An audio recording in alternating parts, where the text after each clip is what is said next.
Okay, hopefully we can wrap this up and be this our last one. Okay, so chaparral, also known as woodland or shrubland, you'll hear me refer to it as chaparral. It's also known as a Mediterranean environment or temperate shrublands. Um, very little precipitation. This biome is one of the ones that is maintained by fire. That's important to know. The temperature relatively can get hot during the summer, cold during the winter. Um, Definitely that. The soil is shallow, it's rocky, it's nutrient poor, there's not a lot of decomposition, there's not a lot of plants really. It's kind of just short shrubby stuff, not a lot of big plants. The plants that are adapted there have to be adapted to deal with low precipitation. So very deep roots to tap what little precipitation there is. Thick bark, small leathery waxy leaves helps to decrease evaporation and transpiration from them. Um, Evergreens, they have their leaves year round. Allelopathy. Allelopathy is when they actually poison the ground around them so that other plants won't grow there. Because if you have the whole area around you poisoned and no other plant can grow there, your roots can be there and they can trap all the water that lands on that area. Many of them, their seeds require to be burnt or scorched before they'll actually germinate. So again, a very important fire maintained biome. Organisms there, snakes, lizards, coyotes, rodents, jackrabbits, kangaroo rats, those kind of thing. Urbanization, the hills, the LA Hills area, this is all chaparral. And we urbanize it, we live there. Fires can lead to flooding.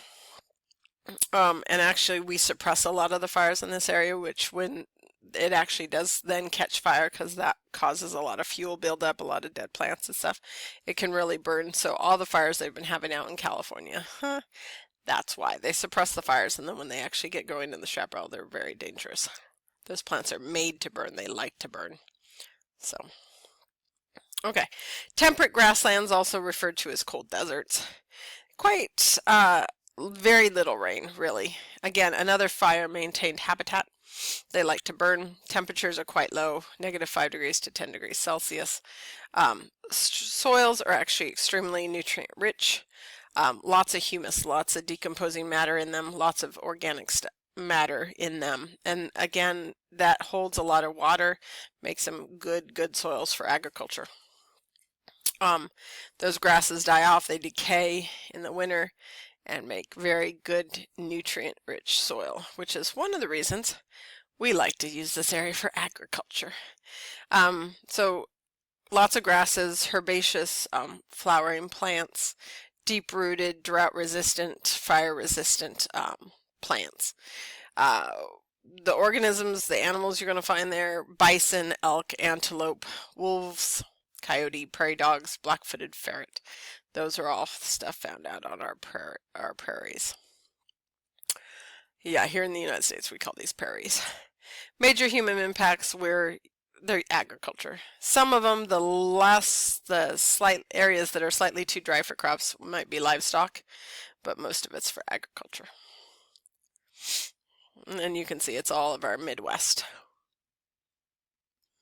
Okay, tropical rainforest. This is probably the one you know the best. Studied this since 3rd grade probably. Precipitation greater than 200 centimeters a year. That's over 2 meters of rain. That's a lot. Everything decays quickly. It's warm year round, 20 to 30 degrees Celsius year round. The soils are old, they're thin, they're acidic, they're nutrient poor, primarily because all the nutrients are tied up in the biomass. Their productivity is so high that all those nutrients that were in the soil are sucked out very rapidly into the plants, and the plants hold them. Organisms, lots of your broadleaf evergreen trees, lots of different species, emergent layer. There's different if you look at the rainforest, because of competition for sunlight, they have to grow very tall. And that's a way they're trying to compete. Emergent are trees that stick up higher than everybody else. Canopy is most of the trees or form the canopy, and the canopy can be very, very high. Because the trees are kind of tall, they have to form what are called buttresses, and they're big. Hang on just a second. I gotta yell at my dog. Okay, he stopped barking. So these buttresses are very wide bases so that they don't fall over as easy. It helps support them. Epiphytes are organisms like orchids and bromeliads that actually grow on a tree. They do not hurt the tree, but they just grow on it. So they'll be up in the canopy using the tree to hold themselves up there so they can get sunlight. Lots of things that are vines, so the vines can grow up the tree to get sunlight. Not a lot grows on the bottom of the forest floor because there's not a lot of sunlight. So a few plants, but most of the plants are trying to get up into the sunlight. Okay, lots of insects, lots of amphibians and reptiles, birds, lots of monkeys, lots of mammals, sloths, tapirs, Asian elephant, jaguars, tigers, lots of different variety of things. High biodiversity area. Human interferences, agriculture, timber harvesting, cutting down the rainforest, livestock grazing, again cutting down the rainforest, and then mineral mining in some areas. And there's your tropical rainforest. Okay, temperate seasonal forest. This is also called the temperate deciduous forest. If you go up north on the east coast here of the United States, this is what you're going to run into. Precipitation, pretty good, 75 to 150 centimeters a year. Pretty even throughout the year. Temperature 0 to 20 degrees Celsius, so can get quite cold in the winter and moderate to warm summers, not too bad. Soils high in nutrients due to the deciduous trees.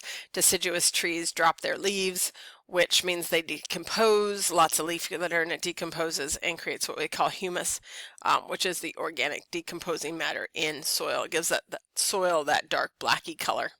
That's good for soil. So what kind of plants? Mostly deciduous trees, a variety of kinds, and then some shrubs, some ferns, lichens, mosses, stuff that likes kind of humid, wet weather. Organisms, you're going to deer, rabbit, squirrels, chipmunk, bobcat, amphibians, some reptiles, because it's wet enough. Human interference, again, logging, agriculture, tree farms, urbanization. We like to live in these areas. It's kind of pretty. Tree farms for Christmas trees. And that's where you're going to find them. Okay, subtropical deserts. These are the deserts you think of when I say a desert. They're less than 30 centimeters of rain a year. The temperate, it depends on the location. Usually they're relatively warm most of the year, but the winters can be quite cold. Some of them are formed because of the rain shadow effect. Some of them it's more because of they're at the 30 degrees north and south where the wind cells are coming down and bringing that cold, dry air. The soil is sandy, coarse, rocky, very nutrient poor. It can be salty if there's salinization occurring, and we'll talk about salinization when we get to farming. I don't want to talk about it right now. Cactus, succulents, things that can conserve water, drought-loving plants, salt-loving plants. Again, allelopathy, poisoning the ground around you. Lots of these plants are going to have spines to protect them from organisms trying to eat them. They're going to have small, waxy leaves to decrease the chance of, or the amount of transpiration occurring. Everything to conserve water. Organisms you're going to find there, a lot of them are going to be nocturnal. It's just too hot during the day to be out. Estivate means you hibernate during the hot season. So a lot of them are nocturnal. They're out at night. Your little foxes, sometimes depending on where we are, gazelles and oryx, kangaroo rats, coyotes, snakes, roadrunners, those kind of thing. Burrowing owls, stuff that in a burrow it stays nice and cool year round. Pretty moderated, so they'll be down in the burrow during the day, and come out at night when it's a lot cooler. So a lot of nighttime activity in deserts because it's easier to conserve your water that way. Organisms, in order to conserve water, they have very dry feces, and their urine is very, very concentrated, again, trying to save all the water from their bodies and not eliminate it. So if you don't eliminate the water from your body, you don't have to drink as much. We love to go ride our motorcycles and camp and stuff in our deserts. So lots of off-road vehicle damage, overgrazing from cattle, urbanization, think Las Vegas, oil drilling and mining are big things in this area. And there you go. You can go out west and see the deserts in Arizona, New Mexico, that area. Okay, this is kind of a nice little thing. Again, here, due to temperature, here's your tropical, your temperate's in the middle, and then your polar. Which one you get, which of your tropical biomes and that kind of thing, that just depends on precipitation rates. So if it's near the equator, it's one of your tropical biomes or subtropical, and then if it's a ways away, you get temperate, and then when you get up to the colder polar regions, you get your polar habitats. So just by their location, you can kind of weed them down. Okay. Let me go ahead and end that there, and then I will do the aquatic biomes next.